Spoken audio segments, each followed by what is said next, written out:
எந்த பொண்ணுக்குமே இந்த நிலைமை வரக்கூடாதுண்ணா. அப்படி வருது அப்படின்னா இதை கூட யாரும் இதுவும் ஆகாமல், அதாவது சேர்ந்து இல்லாமல், இது தனியாலாம் நடக்கலை, எல்லாருமே வராங்க, ப்ரொஃபஸர்லேருந்து எல்லாம் இன்க்ளூடிங் ஆகுறாங்க. ஆனால் இது ஏன் மறைக்கிறாங்க? அப்போ அதில் பெரிய பெரிய ஆளுங்க இருக்காங்க அப்படின்றதுனால தான் மறைக்கிறாங்க. அவங்கக்கிட்ட பணம் இருக்குது அப்படின்றதுனால இது எல்லாத்தையும் மறைக்கிறாங்க. அப்போ நாங்கள்லாம் எங்கே போகிறது? நாங்கள் கஷ்டப்படுறவங்களாம் எங்கே போயிட்டு கம்ப்ளைண்ட் கொடுக்குறது? போலீஸை மட்டும்தான் நாங்கள் நம்பி கம்ப்ளைண்ட் கொடுப்போம். எல்லாத்தையுமே போலீஸ்கிட்டையும் டாக்டர்கிட்ட இவங்ககிட்டலாம் போய் சொல்லக்கூடாதுன்னு சொல்கிறாங்க.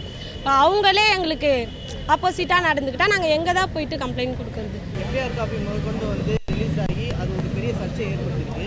அதை பற்றி உங்களுடைய அது போலீஸ் மேலே தானே தப்பு. அப்போ பணம் கொடுக்குறாங்க அப்படின்றதுக்காக நீங்கள் என்ன வேணால் பண்ணலாமா?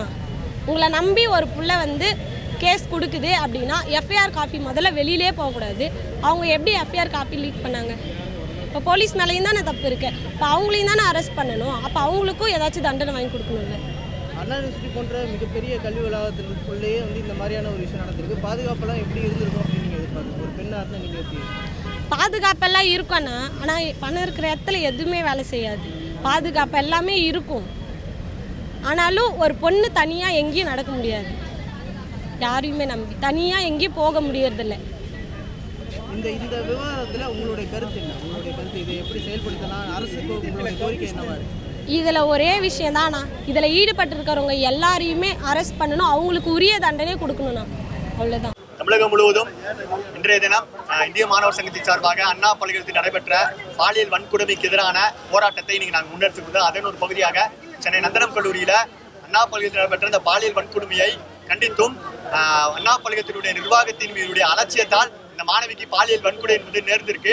அதனை கண்டித்தும் இந்திய மாணவர் சங்க இந்த போராட்டத்தை நாங்கள் முன்னெடுத்துக் கொண்டுதான். குறிப்பாக இன்னைக்கு தமிழ்நாட்டில் சிறந்த பல்கலைக்கழகம் அண்ணா பல்கலைக்கழகம் பல கிராமப்புற மாவட்டத்திலிருந்தும் பல்வேறு மாநிலங்களிலிருந்து சென்னையை நோக்கி இன்னைக்கு படிக்கிறது வராங்க. தமிழ்நாட்டில் வந்து பார்த்தீங்கன்னா சென்னை போன்ற நகரத்தில் இப்படி ஒரு செயல் என்பது பல்வேறு மாவட்டத்திலிருந்து படிக்கக்கூடிய மாணவர்களுக்கும் சரி, மாநிலத்திலிருந்து படிக்கக்கூடிய மாணவர்களுக்கும் சரி, ஒரு அச்சத்தை தான் நீங்க ஏற்படுத்துறது தான் இந்த இஷ்யூஸ் வந்து நம்ம பார்க்க வேண்டியது தான். பாலியல் வன்கொடுமை என்பது கேம்பஸ் அவுட் சைட்ல இருந்து ஒரு 2 பேர் வந்து உள்ள வந்து ஒரு மாணவியை வந்து செக்ஷுவல் ஹராஸ்மெண்ட் பண்ணியிருக்காங்க, ஒருத்தர் போட்டு அடிச்சிருக்காங்க, கடுமையான தாக்குதல் நடத்திருக்காங்க. அதுக்கு வந்து அந்த மாணவி போய் கம்ப்ளைண்ட் கொடுத்துருக்காங்க. 24ஆம் தேதி கம்ப்ளைண்ட் கொடுத்துருக்காங்க. அவங்க அரெஸ்ட் பண்ணது எப்போ பார்த்தீங்கன்னா 25ஆம் தேதி ஈவினிங் அரெஸ்ட் பண்றாங்க. இவ்வளவு நாள் என்ன பண்ணிட்டு கேள்விதான் நாங்கள் எழுப்புறோம். உடனடியாக இந்த கேஸ் மீது வந்து விசாரணையை முறைப்படுத்தணும்னு தான் நாங்கள் எஸ்எஃப்ஐ டிமாண்ட் வச்சோம். தமிழ்நாட்டினுடைய உயர்கல்வித்துறை உட்பட பார்த்தீங்கன்னா ஒரு விசாரணை குழு அமைச்சாங்க. அந்த விசாரணை குழு என்ன சொல்லுச்சுன்னா, நாங்க வந்து அந்த அண்ணா யூனிவர்சிட்டிக்கு உட்படுத்த நிர்வாகத்துக்கு உட்படுத்தி இந்த விசாரணை குழு இருக்கு, அதன் அடிப்படையில் விசாரணை செஞ்சு நாங்க வந்து கைது செய்வோம்னு சொல்லிட்டு தமிழ்நாட்டினுடைய காவல்துறை உட்பட அண்ணா பல்கலைக்கழக நிர்வாகம் வந்து சொல்லியிருந்தாங்கன்னு தான் நாங்க எஸ்எஃப்ஐ என்ன டிமாண்ட் பண்றோம்னா, விசாரணை குழு என்பது ஆசிரியர்கள் இருக்கணும், அந்த குழுவில் மாணவர்கள் அந்த குழுவில் இருக்கணும், லீகலா ஒரு அட்வொகேட் இருக்கணும். அந்த அண்ணா பல்கலைக்கழகம் அந்த பல்கலைக்கழகத்தை சார்ந்த நிர்வாகத்தை ரீதியா வந்து ஆசிரியர்கள் உட்பட இருக்கணும்னு தான் நாங்க எஸ்எஃப்ஐ டிமாண்ட் பண்றோம். இதெல்லாம் வந்து சரி செஞ்சு ஒரு விசாரணை குழுவை முறையாக தமிழ்நாடு அரசு அமைக்க வேண்டும் என்பதை நாங்க வந்து வலியுறுத்துறதா ஒண்ணு. அடுத்து தமிழ்நாடு முழுவதும் அனைத்து உயர்கல்வி நிறுவனங்களிலும் ஐசிசி கமிட்டி முறையாக செயல்படுவதை தமிழ்நாடு அரசு உறுதி பண்ணணும். இன்டர்னல் கம்ப்ளைண்ட் கமிட்டி எங்கேயுமே செயல்படுறதில்ல.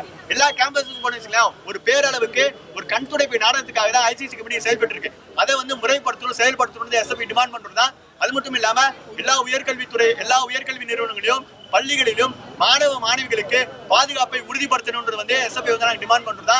இதை ஒட்டி இந்திய மாணவர் சங்கத்தின் சார்பாக நந்தனம் கல்லூரி சார்பாக இந்த போராட்டத்தை நாங்கள் முன்னெடுத்துக்கிறதா.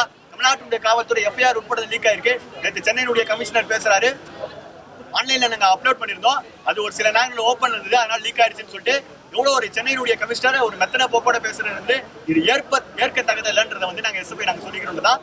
முறையா வந்து யார் இந்த எஃப்ஐஆர் லீக் பண்ணாங்களோ முறையா தமிழ்நாட்டுடைய காவல்துறை தலையிட்டு துறை ரீதியான நடவடிக்கை எடுக்கணும்ன்றதை நாங்க எஸ்எஃப்ஐ டிமாண்ட் பண்றோம்.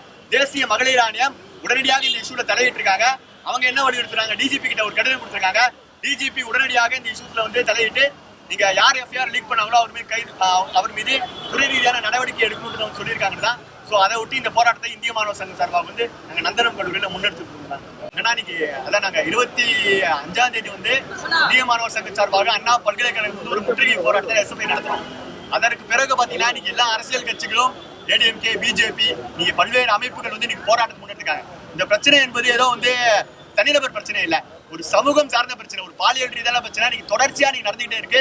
அதுக்கு அடிப்படை கல்வியில இருந்து ஒரு மாற்றத்தை கொண்டு வரணும்னு தான் நாங்க எஸ்எஃப்ஐ டிமாண்ட் பண்றோம். ஒரு செக்ஸ் எஜுகேஷன், செக்ஸுவல் எஜுகேஷன், பாலியல் கல்வியில அவங்களுக்கு குழந்தை பருவத்துல அதுக்கு என்னன்றதா ஆண்ணா யாரு பெண்ணா யாரு ஒரு பாலின சமத்துவத்தை ஜெண்டர் ஈக்குவாலிட்டியை சொல்லித்தரக்கூடிய ஒரு கல்வி முறையை தமிழ்நாடு அரசு பாடத்திட்டத்தை உருவாக்க வேண்டும் என்பதை நாங்கள் வலியுறுத்துறதா. அதை ஒட்டி தான் இன்னைக்கு தமிழ்நாடு முழுவதும் போராட்டம் நடந்துகிட்டு இருக்கிறதா.